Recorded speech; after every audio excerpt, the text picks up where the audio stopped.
আজকের এই সম্মেলন আপনারা ছিলেন সারাক্ষণই। আমরা খুব খুশি যে এমআরের এক্সিকিউটিভ ভাইস চেয়ার এসছেন এবং উনি আমাদের প্রস্তাবনাগুলো এবং আমাদের সভা থেকে যে প্রস্তাবনাগুলো আসলো সেটা উনি নিয়েছেন।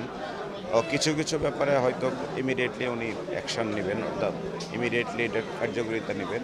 আর কিছু ব্যাপারে আইনবিধি যেটা বলেছেন এটা সময় লাগে অবশ্যই, কারণ এটা একেবারে সরকারের উচ্চ পর্যায় পর্যন্ত গিয়ে আবার ফাইল নিচে নামতে হবে, সময় লাগবে।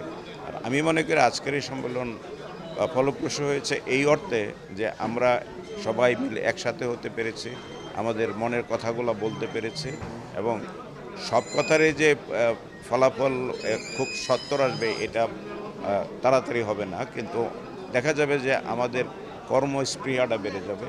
আমরা যে একত্রে হতে পেরেছি এবং ঐক্যের ডাক দিয়েছে এবং সুশাসন বলেন, সংহতি বলেন, এইটা অনেক দূরে এগিয়ে যাবে এবং আশা করি যে এই সম্মেলনের মাধ্যমে আমাদের যে উদ্যোগটা বাস্তবায়ন হবে।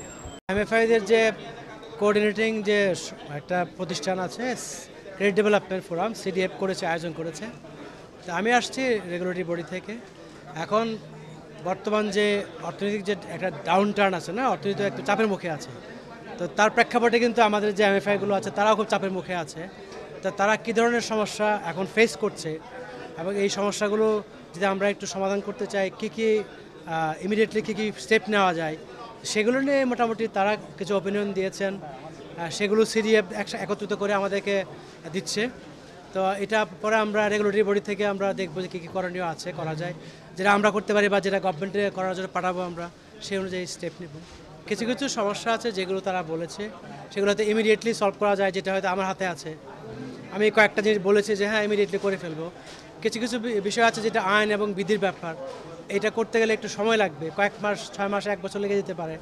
কিন্তু এখন যেহেতু সংস্কারের একটা সময় চলছে এবং এই অন্তর্বর্তী সরকার সংস্কারে গুরুত্ব দিচ্ছে, সেসব আমার ধারণা আমরা যে পরিবর্তনগুলো করতে চাচ্ছি খুব শীঘ্রই হয়তো কিছু পরিবর্তন চলে আসবে। আমরা মনে করি যে গভর্নমেন্ট থাকা অবস্থায় কিছু পরিবর্তন চলে আসবে।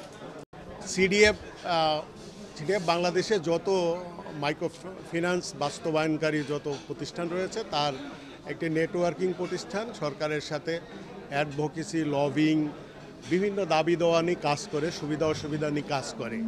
আর আসলে বাংলাদেশ সরকারের পক্ষে মাইক্রো ক্রেডিট রেগুলেটরি অথরিটি আসলে মূল অথরিটি।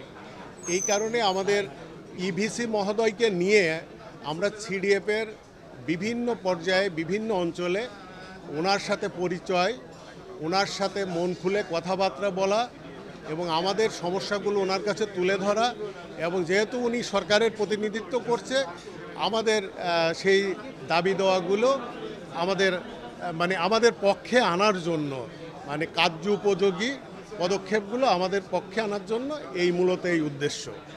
আর কুষ্টিয়ায় যেহেতু দিশা, এই কুষ্টিয়া মাটি মানুষের একটি প্রতিষ্ঠান। দিশা সবসময়ই যেরকম কুষ্টিয়ার এই অঞ্চলের মানুষের ভাগ্য উন্নয়নের কাজ করে, পাশাপাশি এই যে সম্প্রীতি, প্রীতির বন্ধন, এর লক্ষ্যে দিশা আরেকটি কাজ করে। যেহেতু সিডিএফ সুযোগ সৃষ্টি করে দিয়েছে যে এই ধরনের একটি প্রোগ্রাম করার, সেই কারণেই আমরা এটা আর আঞ্চলিক সম্মেলন না, এটা আসলে একটা জাতীয় সম্মেলনের রূপ নিয়েছে। বাংলাদেশের বিভিন্ন বিভাগ থেকে এখানে এসেছে, বিশেষ করে খুলনা এবং বরিশাল এবং গ্রেটার ফরিদপুর এবং পাবনা জেলা, এটা অথরাইজ ছিল। এই জেলাগুলো, এই অঞ্চলগুলো নিয়ে কাজ করার আসার কথা ছিল। পাশাপাশি আমরা কিন্তু বাংলাদেশের অন্যান্য জায়গা থেকেও আমাদের সম্মানিত বন্ধুরা আসছে এবং এই গতকাল থেকে একটা মনোমুগ্ধকর পরিবেশের মধ্যে এই দিশা তার বিভিন্ন সুবিধা দিয়ে আমাদের অতিথিদের বরণ করেছে এবং তাদের সাথে আমি মনে করি যে সিডিএফের যে লক্ষ্য ছিল, দিশার যে উদ্দেশ্য ছিল, আমি মনে করি এটা শতভাগ, এটা আলহামদুলিল্লাহ এটা পূরণ হয়েছে।